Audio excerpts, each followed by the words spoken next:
Assalamualaikum warahmatullahi wabarakatuh. Saya Latifah dari Universitas Bhayangkara Jakarta Raya. Hari ini saya berkesempatan untuk presentasi online yang bertema perkembangan media komunikasi, di mana saya akan membahas 5 poin, yaitu yang pertama ada pengertian media komunikasi, yang kedua jenis-jenis media komunikasi, yang ketiga bentuk media komunikasi, yang keempat karakteristik media komunikasi, dan yang kelima tujuan media komunikasi. Bagaimana sih perkembangan media komunikasi saat ini? Perkembangan media komunikasi saat ini mengalami kemajuan yang sangat pesat. Hal ini ditandai dengan munculnya berbagai produk media komunikasi, baik itu media cetak maupun elektronik. Hal ini menunjukkan betapa besar animo masyarakat dalam memenuhi kebutuhan akan berita, hiburan, maupun upaya untuk menambah wawasan baik nasional, lokal, maupun kedaerahan. Lalu, selanjutnya pembahasan yang pertama, pengertian media komunikasi. Media komunikasi merupakan sebuah sarana atau alat yang dipakai sebagai penyampaian pesan dari komunikator kepada khalayak. Media sangat dominan dalam berkomunikasi ialah panca indera manusia seperti mata dan telinga. Media komunikasi juga merupakan sebagai suatu sarana yang digunakan untuk memproduksi, reproduksi, mengolah, dan menyampaikan suatu informasi. Media komunikasi mempunyai peranan penting untuk kehidupan masyarakat. Lalu yang kedua, jenis-jenis media komunikasi. Berdasarkan fungsinya, dibagi menjadi 3. Yang pertama, fungsi produksi adalah media komunikasi yang berguna untuk menghasilkan informasi. Contohnya, komputer pengolah kata, word processor. Yang kedua, fungsi reproduksi adalah media komunikasi yang kegunaannya untuk memproduksi ulang dan menggandakan informasi. Contohnya audio tapes, recorder, dan video tapes.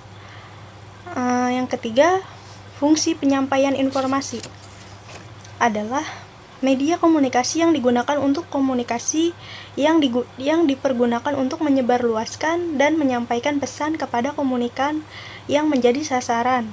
Contohnya, telepon, faksimil, dan lain-lain. Media komunikasi berdasarkan bentuknya dibagi menjadi 2, yaitu yang pertama, media cetak dan media elektronik. Media cetak terbagi menjadi 2, surat kabar dan majalah.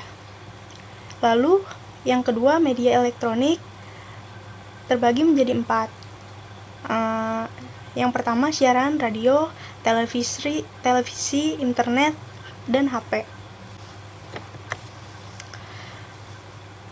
Media cetak beragam jenis media komunikasi yang bisa dilakukan melalui sebuah proses percetakan serta bisa dipakai sebagai sarana penyampaian informasi atau pesan. Contoh, buku, surat kabar, majalah, serta brosur. Yang kedua, media visual atau media pandang. Penerimaan pesan yang tersampaikan melalui panca indera dan dapat dilihat, contohnya seperti gambar dan foto. Yang ketiga, media audio. Penerimaan pesan yang tersampaikan dengan melalui indera pendengaran, contohnya radio dan tape recorder. Lalu yang keempat, media audiovisual adalah media komunikasi yang bisa dilihat serta juga bisa didengar agar mendapatkan informasi secara bersamaan. Contohnya itu televisi. Di sini ada contoh media komunikasi. Yang pertama media cetak dan yang kedua media elektronik. Karakteristik media komunikasi terbagi menjadi 4. Yang pertama, karakteristik surat kabar dan majalah. Yang kedua, karakteristik film. Yang ketiga, karakteristik publik. Yang ketiga, dikuasai oleh gambaran fiksi. Yang ketiga, karakteristik radio dan televisi. Yang pertama, itu tampilan pesan dalam audio visual. Yang kedua, isi media sangat bervariasi. Yang ketiga, memiliki keluaran yang sangat luas, menjangkau audiens yang sangat jauh dan tak saling mengenal. Lalu yang terakhir, yang keempat, karakteristik komputer dan internet. Yang terbagi menjadi 6. Yang pertama, pesan bersifat umum. Yang kedua, komunikannya anonim dan heterogen. Yang ketiga, komunikasi mengutamakan isi pesan. Yang keempat, komunikasi bersifat satu arah dan umpan balik. Yang kelima, kecepatan. Yang keenam, kepandaian yang beraneka ragam. Tujuan media komunikasi. Apa saja sih tujuan media komunikasi itu? Yang pertama, mengajarkan keterampilan mendengarkan, membaca, menulis hal-hal yang berkaitan dengan kesehatan dan lain-lain. Yang kedua, pengganda sumber daya pengetahuan, kenikmatan, dan anjuran tindakan kesehatan. Yang ketiga, membantu pengalaman baru terhadap perilaku hidup sehat dari statis ke dinamis. Yang keempat, menciptakan iklim bagi penerimaan dan perubahan nilai sikap dan perilaku kesehatan.